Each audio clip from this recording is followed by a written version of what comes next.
سب سے پہلے اسلام کا اظہار نبی کریم صلی اللہ علیہ وسلم نے نماز ہی سے کیا تھا، اور کفار سے آپ کی مٹ بھیڑ کا آغاز بھی حرم میں آپ کے نماز پڑھنے سے ہوا تھا۔ آیات یہ ہے: ہرگز نہیں، انسان سرکشی کرتا ہے اس بنا پر کہ وہ اپنے آپ کو بے نیاز دیکھتا ہے، حالانکہ پلٹنا یقیناً تیرے رب ہی کی طرف ہے۔ تم نے اس شخص کو دیکھا جو ایک بندے کو منع کرتا ہے جبکہ وہ نماز پڑھتا ہو، تمہارا کیا خیال ہے اگر وہ بندہ راہ راست پر ہو یا تقوی کی تلقین کرتا ہو؟ تمہارا کیا خیال ہے اگر یہ منع کرنے والا شخص حق کو جھٹلاتا اور منہ موڑتا ہو؟ کیا وہ نہیں جانتا کہ اللہ دیکھ رہا ہے؟ ہرگز نہیں، اگر وہ باز نہ آیا تو ہم اس کی پیشانی کے بال پکڑ کر کھینچیں گے، اس پیشانی کو جو جھوٹی اور خطا کار ہے۔ وہ بلا لے اپنے حامیوں کی ٹولی کو، ہم بھی عذاب کے فرشتوں کو بلا لیں گے۔ ہرگز نہیں، اس کی بات نہ مانو اور سجدہ کرو اور اپنے رب کا قرب حاصل کرو۔ آپ کے چچا ابو لہب کو آپ سے اس حد تک کدورت اور عداوت ہو گئی تھی کہ ہر جگہ آپ کے پیچھے پیچھے جاتا، اور جب بھی آپ کسی سے مخاطب ہوتے تو شور مچا دیتا، غلط ملت باتیں کر کے اس شخص کو بات سننے سے روک دیتا۔ دراصل نبی صلی اللہ علیہ وسلم کے بارے میں ابو لہب کا موقف شروع سے یہی تھا، جبکہ قریش نے اس وقت اس طرح کی بات سوچی بھی نہیں تھی۔ حج کے دنوں میں بھی ابو لہب نبی کریم صلی اللہ علیہ وسلم کو جھٹلانے کے لیے بازاروں اور اجتماعات میں آپ کے پیچھے لگا رہتا تھا۔ طارق بن عبداللہ محاربی کی روایت سے معلوم ہوتا ہے کہ یہ شخص صرف زبان سے جھٹلانے ہی پر اکتفا نہیں کرتا تھا بلکہ پتھر بھی مارتا تھا۔ ان پتھروں سے آپ کی ایڑیاں خون آلود ہو جاتی تھیں۔ بعثت سے پہلے ابو لہب نے اپنے دو بیٹوں عتبہ اور عتیبہ کی شادی رسول اللہ صلی اللہ علیہ وسلم کی دو صاحبزادیوں سیدہ رقیہ اور سیدہ ام کلثوم رضی اللہ عنہما سے کی تھی۔ جب آپ نے نبوت کا اعلان فرمایا، توحید کی تبلیغ کی، تو اس نے نہایت سخت رویہ اختیار کیا اور اپنے دونوں بیٹوں کو مجبور کیا کہ وہ آپ کی بیٹیوں کو طلاق دے دیں۔ چنانچہ ان دونوں نے طلاق دے دی۔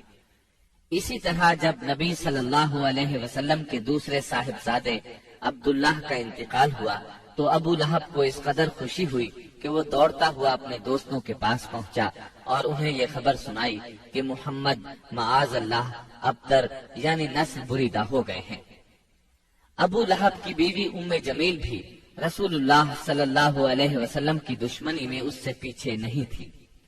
اس کا نام اروا تھا، جو حرب بن امیہ کی بیٹی اور ابو سفیان کی بہن تھی۔ یہ آپ کے راستے میں رات کے وقت کانٹے بچھا دیا کرتی تھی، بہت بد زبان تھی، فساد برپا کرنے والی تھی۔ قرآن میں اسے حمالۃ الحطب یعنی لکڑی ڈھونے والی کا لقب دیا گیا ہے۔ جب اسے معلوم ہوا کہ اس کی اور اس کے شوہر کی مذمت میں قرآن نازل ہوا ہے تو وہ رسول اللہ صلی اللہ علیہ وسلم کو تلاش کرتی ہوئی آئی۔ آپ خانہ کعبہ کے پاس مسجد حرام میں تشریف فرما تھے۔ سیدنا ابو بکر صدیق رضی اللہ عنہ بھی ساتھ تھے۔ اس کی مٹھی میں پتھر تھے۔ آپ کے سامنے آ کھڑی ہوئی تو اللہ تعالیٰ نے اس کی نگاہ پکڑ لی اور وہ رسول اللہ صلی اللہ علیہ وسلم کو نہ دیکھ سکی۔ البتہ ابو بکر صدیق اسے نظر آ رہے تھے۔ اس نے پوچھا، ابو بکر تمہارا ساتھی کہاں ہے؟ مجھے معلوم ہوا ہے کہ وہ میری حجب کرتا ہے۔ اللہ کی قسم اگر میں اس تک پہنچ گئی تو یہ پتھر اس کے منہ پر ماروں گی۔ دیکھو اللہ کی قسم میں بھی شاعرہ ہوں۔ یہ کہہ کر اس نے شعر پڑھا، مزممن عصینا وامرہ ابینا ودینہ قلینا۔ ہم نے مزمم کی نافرمانی کی، اس کے امر کو تسلیم نہ کیا اور اس کے دین کو نفرت اور حقارت سے چھوڑ دیا۔ اس کے بعد وہ واپس چلی گئی۔ سیدنا ابو بکر صدیق رضی اللہ عنہ نے عرض کیا، اے اللہ کے رسول، کیا اس نے آپ کو دیکھا نہیں؟ آپ نے فرمایا، نہیں، اس نے مجھے نہیں دیکھا، اللہ نے اس کی نگاہ پکڑ لی تھی۔ بہرحال نبی صلی اللہ علیہ وسلم اپنی تبلیغ میں لگے رہے۔ مجمعوں اور محفلوں میں پہنچ کر اسلام کا پیغام دیتے رہے۔ آپ کتاب اللہ کی آیات پڑھتے اور سابقہ رسولوں نے جو پیغام دیا تھا وہی پیغام لوگوں کو سناتے۔ آپ فرماتے، يا قوم اعبدوا الله ما لكم من إله غيره اے میری قوم کے لوگو، اللہ کی عبادت کرو، اس کے سوا تمہارا کوئی معبود نہیں۔ اس کے ساتھ ہی آپ نے لوگوں کے سامنے کھلم کھلا اللہ کی عبادت شروع کر دی۔ چنانچہ آپ دن دہاڑے سارے لوگوں کے سامنے کعبہ کے صحن میں نماز پڑھتے۔ آپ کی تبلیغ آہستہ آہستہ کامیاب ہوتی چلی گئی۔ قریش اس پوری صورتحال کو تشویش کی نظر سے دیکھ رہے تھے۔ ابھی تھوڑا عرصہ گزرا تھا کہ حج کا موسم آ گیا۔ کفار حاجیوں کے سلسلے میں پریشان ہو گئے۔ چنانچہ ان کی ایک جماعت ولید بن مغیرہ کے پاس آئی۔ یہ ان میں عمر رسیدہ اور مرتبے والا آدمی تھا۔ اس نے کہا، دیکھو حج کا موسم آ گیا ہے، اب ہر طرف سے لوگ تمہارے پاس آئیں گے اور وہ ان صاحب کا معاملہ سن ہی چکے ہیں، لہٰذا کوئی ایک رائے طے کر لو اور مختلف باتیں نہ کہنا، ورنہ ایک دوسرے کو جھٹلا بیٹھو گے۔ لوگوں نے کہا، تب پھر آپ ہی بتائیں ہمیں کیا کرنا چاہیے، کیا کہنا چاہیے؟ اس نے کہا، نہیں بلکہ تم کہو میں سنوں گا۔ لوگوں نے کہا، اچھا تو ہم ان سے کہیں گے یہ کاہن ہے۔ یہ سن کر ولید بن مغیرہ نے جواب دیا، وہ کاہن نہیں ہے، ہم نے کاہنوں کو دیکھا ہے، اس میں نہ ان جیسی گنگناہٹ ہے نہ تک بندی۔ تب ان لوگوں نے کہا، ہم کہیں گے وہ پاگل ہے۔ ولید بن مغیرہ نے جواب دیا، وہ پاگل بھی نہیں ہے، ہم لوگ پاگل پن کو بھی پہچانتے ہیں، اس میں نہ پاگلوں کی سی گھٹن ہے، نہ الٹی سیدھی حرکتیں، نہ بہکی بہکی باتیں۔ لوگوں نے کہا، تب پھر ہم کہیں گے وہ شاعر ہے۔ ولید بن مغیرہ بولا، وہ شاعر بھی نہیں ہے، ہمیں شعر و شاعری کی تمام قسمیں معلوم ہیں، وہ شاعر نہیں ہے۔ وہ بولے، اچھا تو ہم کہیں گے وہ جادوگر ہے۔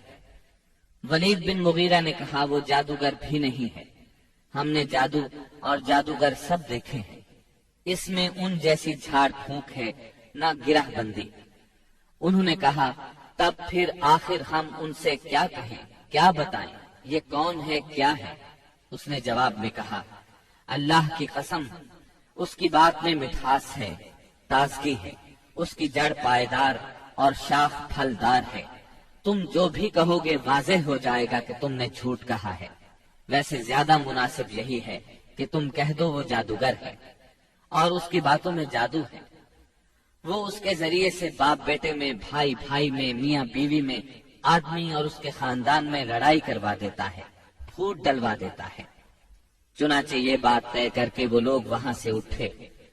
اب انہوں نے حج کے لیے آنے والوں کی راہوں میں بیٹھنا شروع کیا۔ اب جو بھی ان کے پاس سے گزرتا اسے آپ کے بارے میں بتاتے، انہیں ڈراتے اور کہتے کہ تم لوگ اس شخص کے جال میں نہ آ جانا۔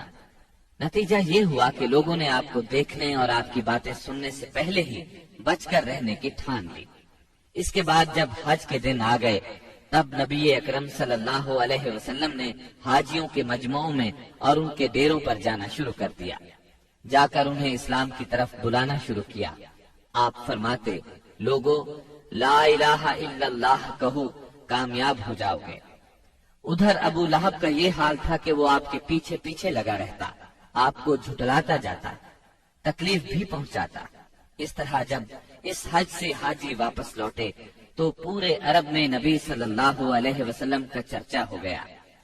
قرآن مجید کی سورہ المدثر کی آیات 11 تا 26 میں اس واقعے کی طرف نشاندہی کی گئی ہے۔ چھوڑ دو مجھے اور اس شخص کو جسے میں نے اکیلا پیدا کیا، بہت سا مال اسے دیا، اس کے ساتھ ساتھ حاضر رہنے والے بیٹے دیے اور اس کے لیے ریاست کی راہ ہموار کی۔ پھر وہ طمع رکھتا ہے کہ میں اسے اور زیادہ دوں گا، ہرگز نہیں، وہ ہماری آیات سے عناد رکھتا ہے، میں تو اسے بہت جلد ایک کٹھن چڑھائی چڑھاؤں گا۔ اس نے سوچا اور کچھ بات بنانے کی کوشش کی تو رب کی مار اس پر۔ اس نے کیسی بات بنانے کی کوشش کی؟ ہاں، رب کی مار اس پر۔ اس نے کیسی بات بنانے کی کوشش کی؟ پھر لوگوں کی طرف دیکھا، پھر پیشانی سکیڑی اور منہ بنایا، پھر پلٹا اور تکبر میں پڑ گیا۔ آخر کار بولا کہ یہ کچھ نہیں ہے مگر ایک جادو جو پہلے سے چلا آ رہا ہے، یہ تو ایک انسانی کلام ہے، بہت جلد میں اسے دوزخ میں پھینک دوں گا۔ اسلام کی اشاعت بڑھ رہی تھی، لیکن اس کے ساتھ ساتھ قریش کا ظلم و ستم بھی شدید سے شدید تر ہوتا جا رہا تھا۔ پھر آپ ایک مخلص صحابی ارقم بن ابی ارقم رضی اللہ عنہ کے گھر میں تبلیغ کا کام کرنے لگے، یعنی وہ گھر آپ کی تبلیغ کا مرکز ٹھہرا۔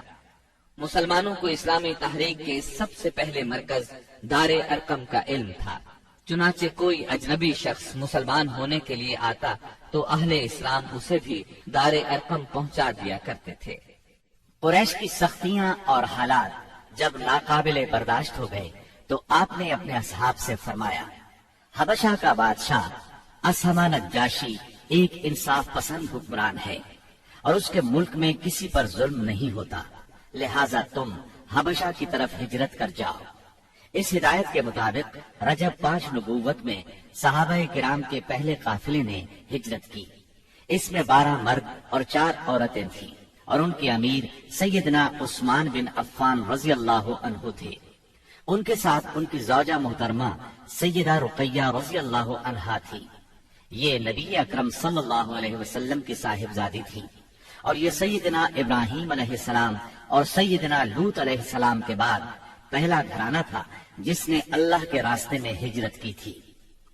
یہ لوگ رات کی تاریکی میں خاموشی سے نکلے اور جدہ کے جنوب میں واقع بحر احمر کی بندرگاہ شعیبہ کا رخ کیا۔ خوش قسمتی سے وہاں 2 تجارتی جہاز موجود تھے۔ یہ لوگ ان پر سوار ہو کر حبشہ پہنچ گئے۔ ادھر قریش کو ان کی روانگی کا علم ہوا تو مارے غیظ و غضب کے ان کا برا حال ہو گیا۔ فوراً آدمی دوڑائے گئے تاکہ ان حضرات کو پکڑا جا سکے اور خوب سزا دی جا سکے، یہاں تک کہ وہ اللہ کا دین چھوڑ دے۔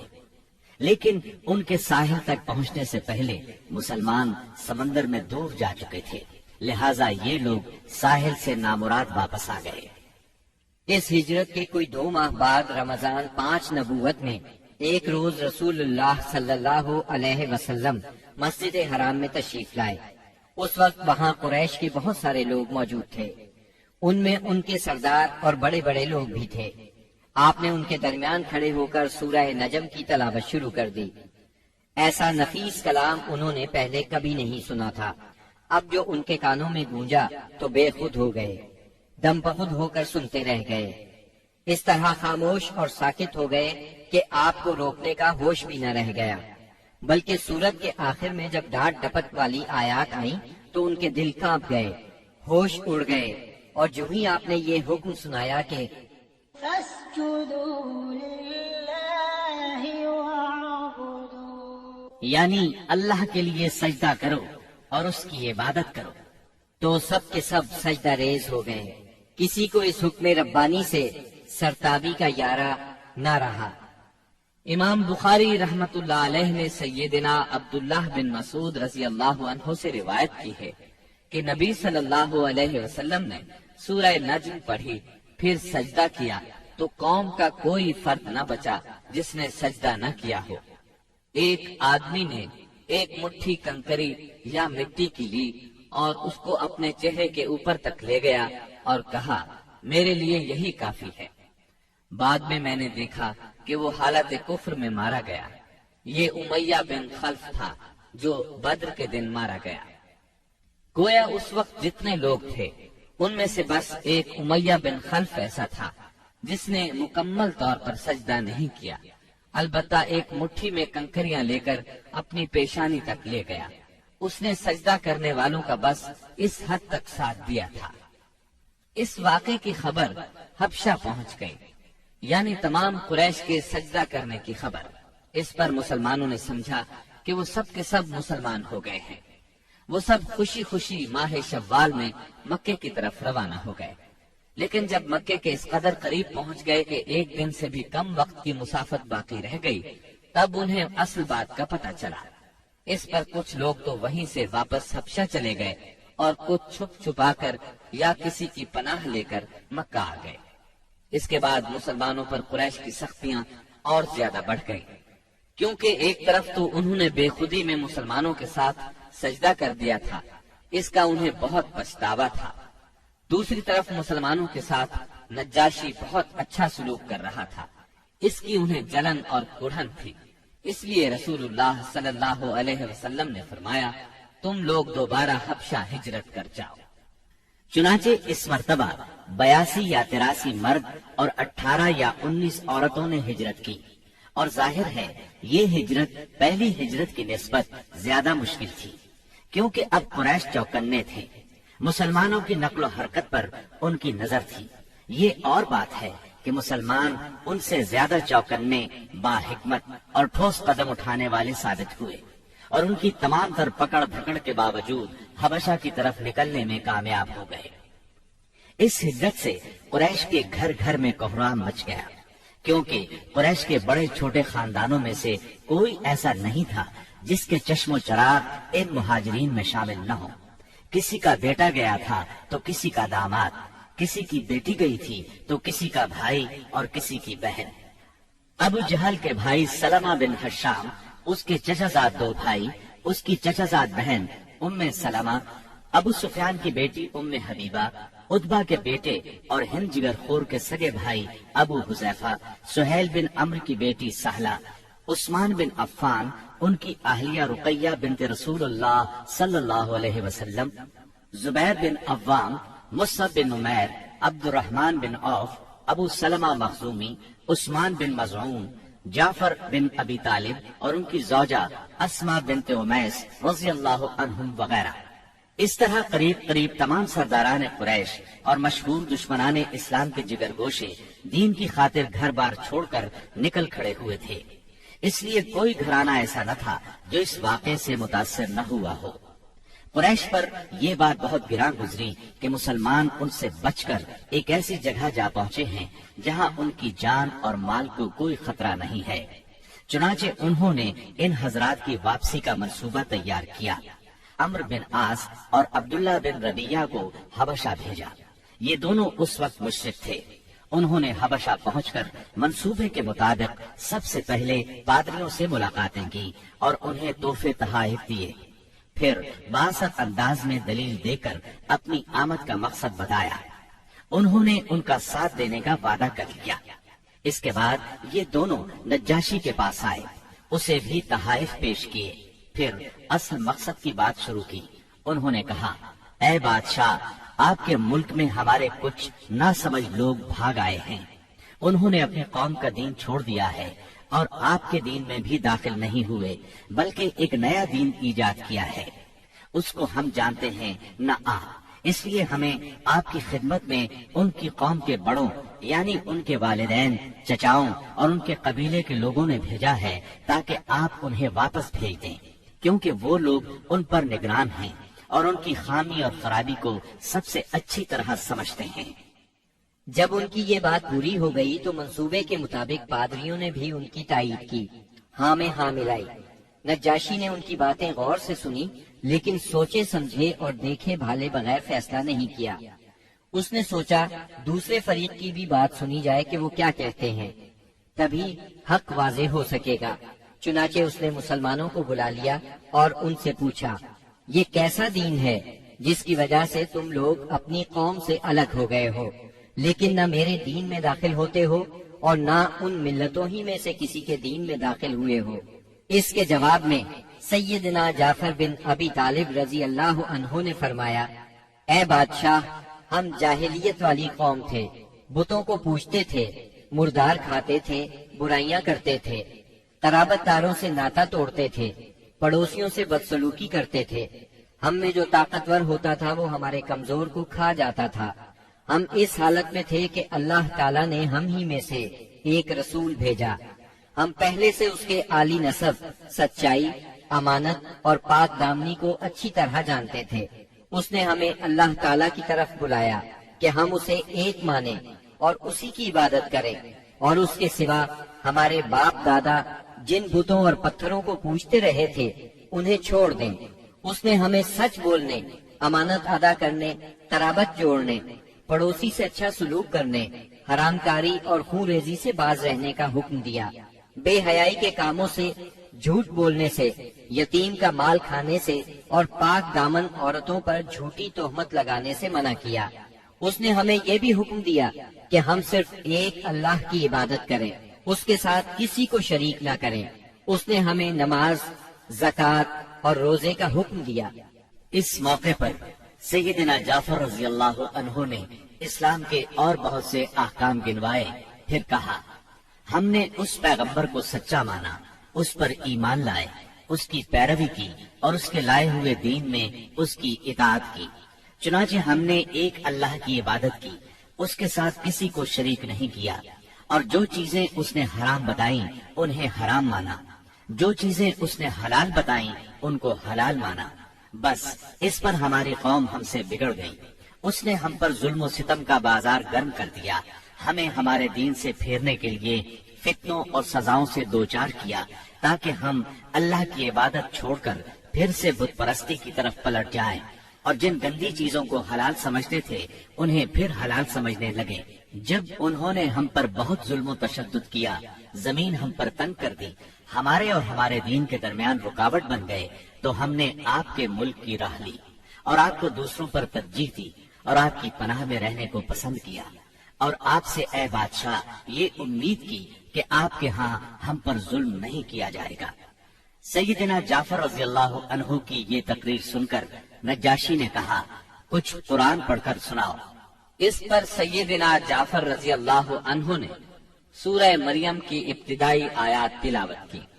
نجاشی ان آیات کو سن کر اس قدر رویا کہ اس کی داڑھی تر ہو گئی، اور تمام پادری بھی اس قدر روئے کہ ان کے صحیفے تر ہو گئے۔ پھر نجاشی نے کہا، یہ کلام اور وہ کلام جو عیسیٰ علیہ السلام لے کر آئے تھے، دونوں ایک ہی طاق شمع سے نکلے ہوئے ہیں۔ اس کے بعد اس نے قریش کے دونوں نمائندوں سے مخاطب ہو کر کہا، تم لوگ چلے جاؤ، اللہ کی قسم میں انہیں تمہارے حوالے نہیں کر سکتا، اور نہ ان کے خلاف کوئی چال چلی جا سکتی ہے۔ دوسرے دن عمرو بن عاص نے ایک خطرناک ترین تدبیر اختیار کی۔ نجاشی سے جا کر کہا، اے بادشاہ، یہ لوگ عیسیٰ علیہ السلام کے بارے میں ایک بڑی بات کہتے ہیں۔ اس پر نجاشی نے پھر مسلمانوں کو بلوایا اور سیدنا عیسیٰ علیہ السلام کے بارے میں سوال کیا۔ سیدنا جعفر رضی اللہ عنہ نے فرمایا، ہم ان کے بارے میں وہی بات کہتے ہیں جو نبی صلی اللہ علیہ وسلم لے کر آئے ہیں، یعنی وہ اللہ کے بندے ہیں، اس کے رسول، اس کی روح اور اس کا وہ کلمہ ہے جسے اللہ نے کماری پاک دامن مریم علیہ السلام کی طرف القاء کیا تھا۔ اس پر نجاشی نے زمین سے تنکا اٹھایا اور کہا، اللہ کی قسم، جو کچھ تم نے کہا ہے اس سے عیسیٰ علیہ السلام اس تنکے کے برابر بھی بڑھ کر نہیں تھے۔ چنانچہ تم لوگ میرے ملک میں امن اور چین سے رہو، جو تمہیں گالی دے گا اس پر تاوان لگایا جائے گا۔ مجھے سونے کا پہاڑ ملے تو بھی میں گوارا نہیں کروں گا کہ تم میں سے کسی کو ستایا جائے۔ اس کے بعد اس نے حکم دیا کہ قریش کے نمائندوں کو ان کے تحفے واپس کر دیے جائیں۔ چنانچہ یہ دونوں صاحبان منہ لٹکائے واپس مکہ لوٹ آئے، اور مسلمانوں نے وہاں اچھے دیار میں اچھے ہمسائے کے ساتھ قیام کیا۔ بہرحال مشرکین کی چال ناکام ہو گئی۔ یہ بات ان کی سمجھ میں آ گئی کہ وہ مسلمانوں سے عداوت اپنے دائرہ اختیار میں رہ کر ہی کر سکتے ہیں، لیکن پھر اس کے مقابلے میں انہوں نے ایک خوفناک بات سوچی۔ دراصل انہیں اچھی طرح احساس ہو گیا تھا کہ اس مسئلے سے نمٹنے کے لیے ان کے سامنے دو ہی راستے رہ گئے ہیں، یہ کہ رسول اللہ صلی اللہ علیہ وسلم کو طاقت کے ذریعے تبلیغ سے روک دیں، یا پھر آپ کے وجود ہی کا صفایا کر دیں۔ تاہم دوسری صورت ان کے لیے بہت مشکل تھی، اس لیے کہ ابو طالب آپ کے محافظ تھے اور وہ مشرکین کے عزائم کے سامنے آہنی دیوار تھے۔ اس لیے یہی مفید سمجھا گیا کہ ابو طالب سے دو باتیں کی جائیں۔ اس تجویز کے بعد سرداران قریش ابو طالب کے پاس گئے اور بولے، اے ابو طالب، آپ ہمارے درمیان بہت عزت اور شرف والے ہیں۔ ہم نے آپ سے گزارش کی کہ اپنے بھتیجے کو روکیے، لیکن آپ نے نہیں روکا۔ آپ یہ بات یاد رکھیں، ہمارے آباء و اجداد کو گالیاں دی جاتی ہیں، ہم برداشت نہیں کر سکتے۔ ہماری عقلوں کو اور سمجھ بوجھ کو حماقت کہا جائے ہمارے خداؤں کی عیب جوئی کی جائے، یہ ہم ہرگز برداشت نہیں کر سکتے۔ آپ انہیں روک لیجئے، ورنہ پھر ہم آپ سے اور ان سے ایسی جنگ چھیڑ دیں گے کہ ایک فریق کا صفایا ہو کر رہے گا۔ ابو طالب پر اس زوردار دھمکی کا بہت زیادہ اثر ہوا۔ انہوں نے رسول اللہ صلی اللہ علیہ وسلم کو بلا کر کہا، بھتیجے، تمہاری قوم کے لوگ میرے پاس آئے تھے اور ایسی ایسی باتیں کہہ گئے ہیں، اب مجھ پر اور خود اپنے آپ پر رحم کرو، اس معاملے میں مجھ پر اتنا بوجھ نہ ڈالو جو میرے بس سے باہر ہے۔ یہ سن کر رسول اللہ صلی اللہ علیہ وسلم نے خیال فرمایا کہ اب ان کے چچا بھی ان کا ساتھ چھوڑ رہے ہیں، وہ بھی ان کی مدد نہیں کریں گے، قریش کے مقابلے میں کمزور پڑ گئے ہیں۔ اس لیے آپ صلی اللہ علیہ وسلم نے فرمایا، چچا جان، اللہ کی قسم، اگر یہ لوگ میرے دائیں ہاتھ پر سورج اور بائیں ہاتھ پر چاند رکھ دیں کہ میں اس کام کو اس حد تک پہنچائے بغیر چھوڑ دوں کہ اللہ اسے غالب کر دے یا میں اسی راہ میں ہلاک ہو جاؤں، تب بھی میں نہیں چھوڑوں گا۔ ان الفاظ کے ساتھ ہی آپ کی آنکھوں میں آنسو آ گئے اور وہاں سے اٹھ گئے۔ واپس جانے لگے تو ابو طالب نے پکارا اور سامنے آ کر کہا، بھتیجے جاؤ، جو چاہو کہو کرو، اللہ کی قسم میں تمہیں کبھی بھی کسی بھی وجہ سے نہیں چھوڑ سکتا۔ پھر یہ اشعار کہے، والله لن يصلوا إليك بجمعهم حتى أوسد في التراب دفينا فاصدع بأمرك ما عليك غضاضة وأبشر وقر بذاك منك عيونا۔ اللہ کی قسم، وہ لوگ تم تک اپنی جمعیت سمیت بھی ہرگز نہیں پہنچ سکتے یہاں تک کہ میں مٹی میں دفن کر دیا جاؤں۔ تم اپنی بات کھلم کھلا کہو، تم پر کوئی قید نہیں، تم خوش ہو جاؤ اور تمہاری آنکھیں اس سے ٹھنڈی ہو جائیں۔ سابقہ دھمکی کے باوجود جب قریش نے دیکھا کہ رسول اللہ صلی اللہ علیہ وسلم اپنا کام کیے جا رہے ہیں تو وہ جان گئے کہ ابو طالب رسول اللہ صلی اللہ علیہ وسلم کو نہیں چھوڑ سکتے، بلکہ اس بارے میں قریش سے جدا ہونے اور ان سے دشمنی مول لینے تک کو تیار ہے۔ تو وہ لوگ ولید بن مغیرہ کے لڑکے عمارہ کو ساتھ لے کر ابو طالب کے پاس پہنچے اور ان سے یوں عرض کیا، اے ابو طالب، یہ قریش کا سب سے باکا اور خوبصورت جوان ہے، آپ اسے لے لیں، اس کی دیت اور نصرت کے آپ حقدار ہوں گے، آپ اسے اپنا لڑکا بنا لیں، یہ آپ کا ہوگا۔ آپ اپنے بھتیجے کو ہمارے حوالے کر دیں، اس بھتیجے کو جس نے آپ کے آبا و اجداد کے دین کی مخالفت کی ہے، آپ کی قوم کا شیرازہ منتشر کر رکھا ہے اور ان کی عقلوں کو حماقت سے دوچار بتلایا ہے، ہم اسے قتل کریں گے، بس یہ ایک آدمی کے بدلے میں ایک آدمی کا حساب ہے۔ ابو طالب نے اس پر ان سے کہا، اللہ کی قسم، کتنا برا سودا ہے جو تم مجھ سے کر رہے ہو، تم اپنا بیٹا مجھے دیتے ہو کہ میں اسے کھلاؤں پلاؤں اور پالوں پوسوں، جبکہ میرا بیٹا مجھ سے طلب کرتے ہو کہ اسے قتل کر دو، اللہ کی قسم یہ نہیں ہو سکتا۔ اس پر نوفل بن عبد مناف کا پوتا متم بن عدی بولا، اللہ کی قسم، اے ابو طالب، تم سے تمہاری قوم نے انصاف کی بات کہی ہے اور جو صورت تمہیں ناگوار ہے اس سے بچنے کی کوشش کی ہے، لیکن میں دیکھتا ہوں کہ تم ان کے سلسلے میں کسی بات کو قبول نہیں کرنا چاہتے۔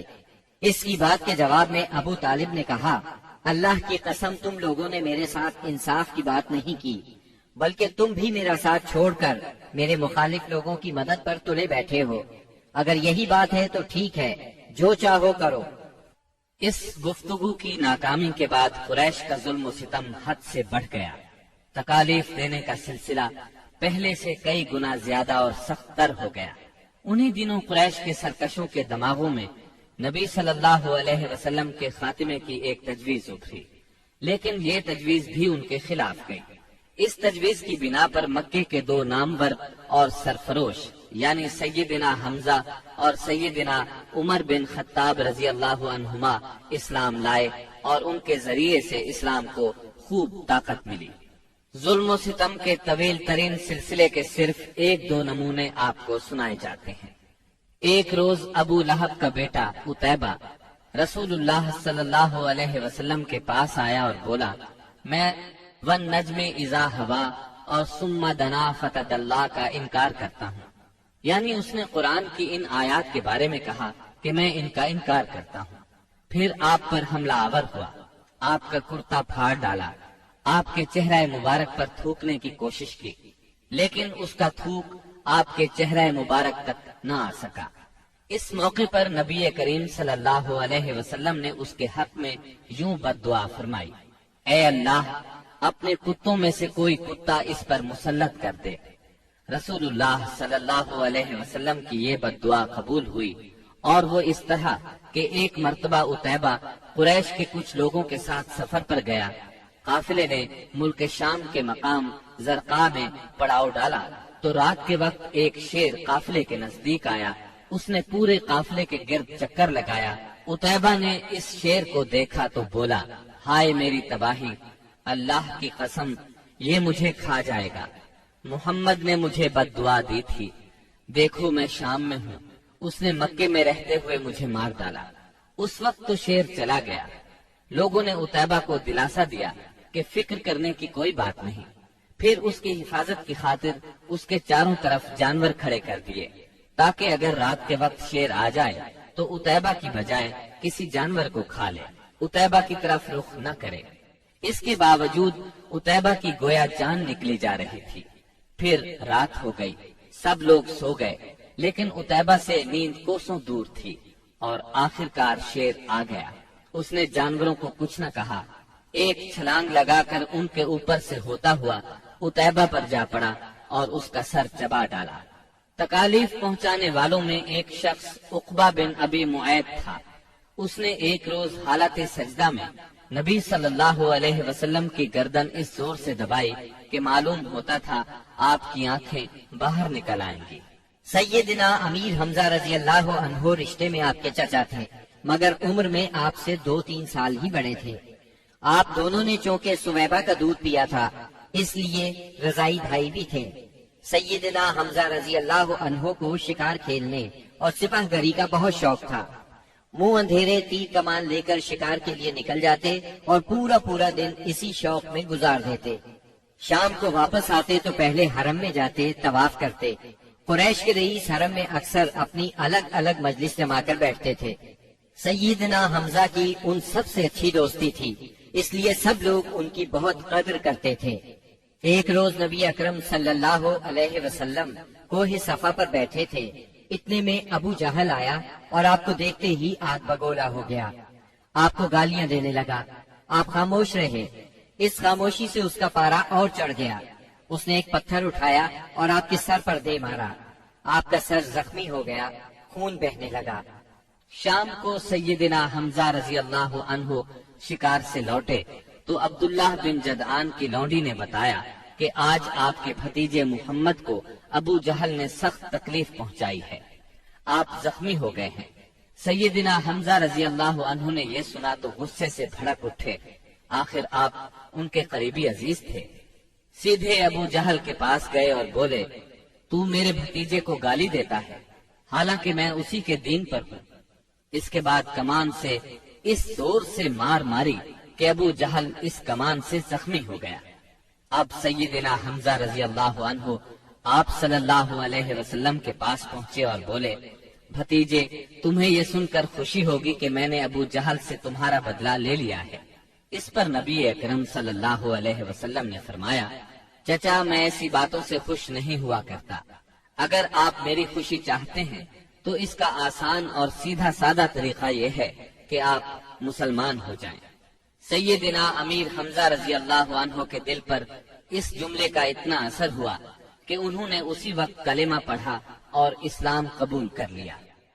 سیدنا حمزہ رضی اللہ عنہ کے ایمان لانے کے 3 دن بعد سیدنا عمر بن خطاب بھی اسلام لے آئے۔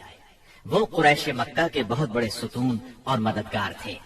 قریش کی طرف سے بیرونی ممالک سے سفارتی تعلقات رکھنا انہی کی ذمہ داری تھی۔ اسلام قبول کرنے سے پہلے آپ مسلمانوں کے سخت خلاف تھے، بہت سخت گیر تھے، طبیعت میں غصہ بہت تھا۔ ایک رات رسول اللہ صلی اللہ علیہ وسلم خانہ کعبہ کے پاس نماز پڑھ رہے تھے۔ سیدنا عمر رضی اللہ عنہ نے چھپ کر چند آیات سن لی۔ ان کے دل میں آیا کہ یہ حق ہے، لیکن پھر بھی اپنے خیالات پر جمے رہے، یہاں تک کہ ایک روز نبی صلی اللہ علیہ وسلم کا کام تمام کرنے کی نیت سے تلوار لے کر نکل کھڑے ہوئے۔ راستے میں ان کی ملاقات سیدنا نعیم بن عبداللہ سے ہوئی۔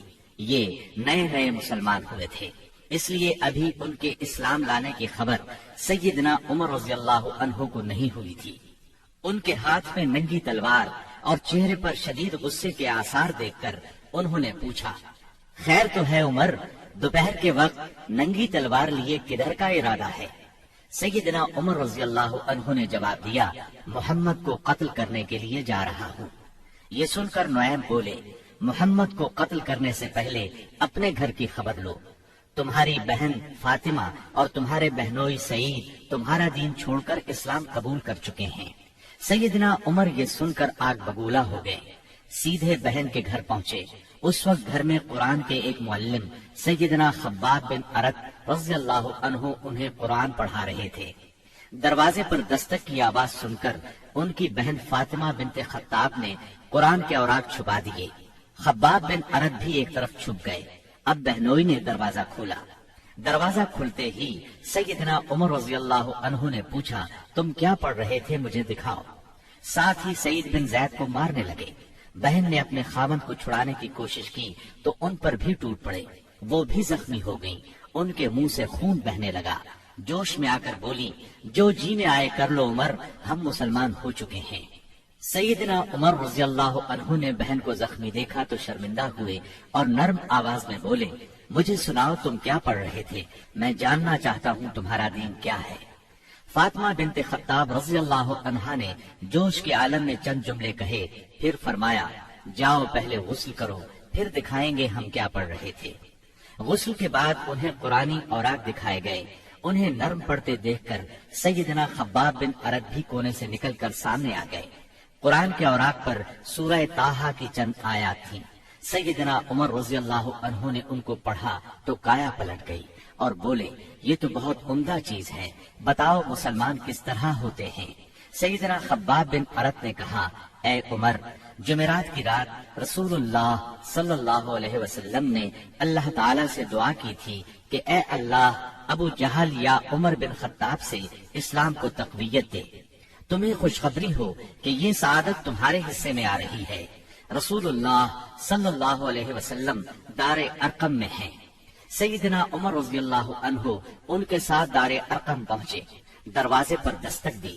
دروازہ کھلنے پر اندر موجود لوگ سیدنا عمر رضی اللہ عنہ کو دیکھ کر چونک اٹھے۔ نبی صلی اللہ علیہ وسلم کو بتایا تو آپ نے فرمایا، آنے دو۔ سیدنا عمر رضی اللہ عنہ اندر داخل ہوئے۔ آپ صلی اللہ علیہ وسلم نے ان کا کرتا پکڑ کر کھینچا اور فرمایا، عمر کس ارادے سے آئے ہو؟ سیدنا عمر رضی اللہ عنہ نے فوراً کلمہ پڑھا، اشہد اللہ الہ الا اللہ وانک رسول اللہ، میں گواہی دیتا ہوں کہ یقیناً اللہ کے سوا کوئی لائق عبادت نہیں اور یقیناً آپ اللہ کے رسول ہیں۔ یہ اس قدر اچانک اور اس قدر غیر متوقع تھا کہ وہاں موجود تمام صحابہ بے ساختہ پکار اٹھے، اللہ اکبر۔ دار ارقم گونج اٹھا۔ سیدنا عمر رضی اللہ عنہ کا ایمان لے آنا کوئی معمولی واقعہ نہیں تھا۔ مسلمانوں میں خوشی کی لہر دوڑ گئی۔ دوسری طرف قریش اپنی تدابیر میں مصروف تھے۔ ایک روز کچھ سردار مسجد حرام میں محفل جمائے بیٹھے تھے، جبکہ آپ ایک کونے میں الگ بیٹھے تھے۔ مسلمانوں کی بڑھتی ہوئی تعداد نے قریش کی پریشانی میں بہت اضافہ کر دیا تھا، لہذا اس موقع پر ابو سفیان کے خسر عتبہ بن ربیعہ نے قریش کے سرداروں سے کہا، صاحبو، اگر آپ لوگ پسند کریں تو میں جا کر محمد سے بات کروں اور ان کے سامنے چند تجاویز رکھوں، شاید کہ وہ ان میں سے کوئی تجویز مان لیں اور ہم لوگ بھی اس کو قبول کر لیں، ہو سکتا ہے اس طرح وہ ہماری مخالفت سے باز آ جائیں۔ سب حاضرین نے اس بات سے اتفاق کیا۔ عتبہ اٹھ کر آپ کے پاس پہنچا اور آپ کے پاس بیٹھ گیا۔ آپ نے اس کی طرف دیکھا تو وہ بولا، بھتیجے، تم اپنی قوم میں اپنے نسب اور خاندان کے اعتبار سے جو حیثیت رکھتے ہو وہ تمہیں معلوم ہے، مگر تم اپنی قوم پر ایک بڑی مصیبت لے آئے ہو۔ تم نے جماعت میں تفریقہ ڈال دیا ہے، ساری قوم کو تم بے وقوف ٹھہراتے ہو، قوم کے معبودوں اور اس کے دین کی برائی کرتے ہو اور ایسی باتیں کرنے لگے ہو جن کے معنی یہ ہیں کہ ہم سب کے باپ دادا کافر تھے۔ اب ذرا میری بات سنو، کچھ تجاویز تمہارے سامنے رکھتا ہوں، ان پر غور کرو، شاید کہ ان میں سے کسی کو تم قبول کر لو۔ اس کے خاموش ہونے پر آپ نے فرمایا، ابو الولید آپ کہیں، میں سن رہا ہوں۔ اس نے کہا، بھتیجے یہ کام جو تم نے شروع کیا ہے، اس سے اگر تمہارا مقصد مال حاصل کرنا ہے تو ہم سب مل کر تمہیں اتنا کچھ دینے کے لیے تیار ہیں کہ تم ہم میں سب سے زیادہ مالدار ہو جاؤ گے۔ اگر اس سے اپنی بڑائی چاہتے ہو تو ہم تمہیں اپنا سردار بنانے کے لیے تیار ہیں۔ کسی معاملے کا فیصلہ تمہارے بغیر نہیں کیا کریں گے۔ اگر بادشاہت ہی چاہتے ہو تو ہم تمہیں اپنا بادشاہ بنا لیتے ہیں، اور اگر تم پر کوئی جن آتا ہے جسے تم خود دور کرنے پر قادر نہیں ہو تو ہم بہترین طبیبوں سے اپنے خرچ پر تمہارا علاج کروا دیتے ہیں۔ عتبہ یہ باتیں کرتا رہا، آپ خاموشی سے سنتے رہے۔ جب وہ اپنی کہہ چکا تب آپ نے فرمایا، اچھا اب میری سنو۔ اس کے بعد آپ نے بسم اللہ الرحمن الرحیم پڑھ کر سورہ حامیم السجدہ کی تلاوت شروع کی۔ عتبہ اپنے دونوں ہاتھ پیچھے زمین پر ٹکائے سنتا رہا۔ جب آپ نے آیت سجدہ یعنی آیت نمبر 38 پر پہنچ کر سجدہ کیا، پھر سر اٹھا کر فرمایا، اے ابو الولید میرا جواب آپ نے سن لیا، اب آپ جانیں اور آپ کا کام۔ ان آیات مبارکہ کا ترجمہ بھی آپ سن لیں جو رسول صلی اللہ علیہ وسلم نے عتبہ کے سامنے اس کی باتوں کے جواب میں پڑھی۔ شروع اللہ کے نام سے جو بہت مہربان نہایت رحم والا ہے۔ حامیم، یہ اتاری ہوئی ہے بڑے مہربان بہت رحم والے کی طرف سے۔ ایسی کتاب ہے جس کی آیتوں کی واضح تفصیل کی گئی ہے۔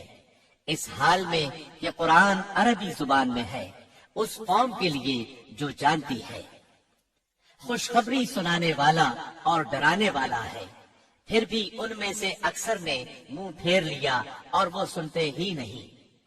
اور انہوں نے کہا کہ تو جس کی طرف ہمیں بلا رہا ہے ہمارے دل تو اس سے پردے میں ہیں اور ہمارے کانوں میں گرانی ہے، اور ہم میں اور تجھ میں ایک حجاب ہے۔ اچھا تو اپنا کام کیے جا، ہم بھی یقیناً کام کرنے والے ہیں۔ آپ کہہ دیجئے کہ میں تو تم ہی جیسا انسان ہوں، مجھ پر وحی نازل کی جاتی ہے کہ تم سب کا معبود ایک اللہ ہی ہے، سو تم اس کی طرف متوجہ ہو جاؤ اور اس سے گناہوں کی معافی چاہو، اور ان مشرکوں کے لیے بڑی ہی خرابی ہے جو زکوٰۃ نہیں دیتے اور آخرت کے بھی منکر ہی رہتے ہیں۔ بے شک جو لوگ ایمان لائیں اور بھلے کام کریں ان کے لیے نہ ختم ہونے والا اجر ہے۔ آپ کہہ دیجئے کہ کیا تم اس اللہ کا انکار کرتے ہو اور تم اس کے شریک مقرر کرتے ہو جس نے 2 دن میں زمین پیدا کر دی۔ سارے جہانوں کا پروردگار وہی ہے، اور اس نے زمین میں اس کے اوپر سے پہاڑ گاڑ دیے اور اس میں برکت رکھ دی، اور رہنے والوں کی غذاؤں کی تجویز بھی اسی میں کر دی، صرف 4 دن میں ضرورت مندوں کے لیے یکساں طور پر۔ پھر آسمان کی طرف متوجہ ہوا اور وہ دھواں سا تھا، پس اسے اور زمین سے فرمایا کہ تم دونوں خوشی سے آؤ یا ناخوشی سے۔ دونوں نے عرض کیا ہم بخوشی حاضر ہیں۔ پس 2 دن میں 7 آسمان بنا دیے اور ہر آسمان میں اس کے مناسب وحی بھیج دی، اور ہم نے آسمان دنیا کو چراغوں سے زینت دی اور نگہبانی کی۔ یہ تدبیر اللہ غالب و دانا کی ہے۔ اب بھی یہ روگرداں ہوں تو کہہ دیجئے کہ میں تمہیں اس کڑک سے ڈراتا ہوں جو مثل عادیوں اور سمودیوں کی کڑک کے ہوگی۔ حبشہ میں قریش بری طرح ناکام ہو گئے۔ دوسری طرف وہاں شاہ حبشہ نے مسلمانوں کے ساتھ اعلیٰ ترین سلوک کیا، انہیں وہاں رہنے کی کھلی آزادی دی۔ ادھر مکہ معظمہ میں سیدنا حمزہ اور سیدنا عمر بن خطاب رضی اللہ عنہما نے اسلام قبول کر لیا۔ ان تمام باتوں کی بنا پر کفار کا زور ٹوٹنے لگا۔ دوسری طرف آپ کی تبلیغی کوششوں سے مسلمانوں کی تعداد میں روز بروز اضافہ ہوتا جا رہا تھا اور قبائل میں بھی اسلام پھیلتا جا رہا تھا۔ اس صورتحال نے قریش کو مجبور کیا کہ وہ نئے سرے سے حالات کا جائزہ لے اور اسلام کی بڑھتی ہوئی مقبولیت میں مزید اضافہ نہ ہونے دیں۔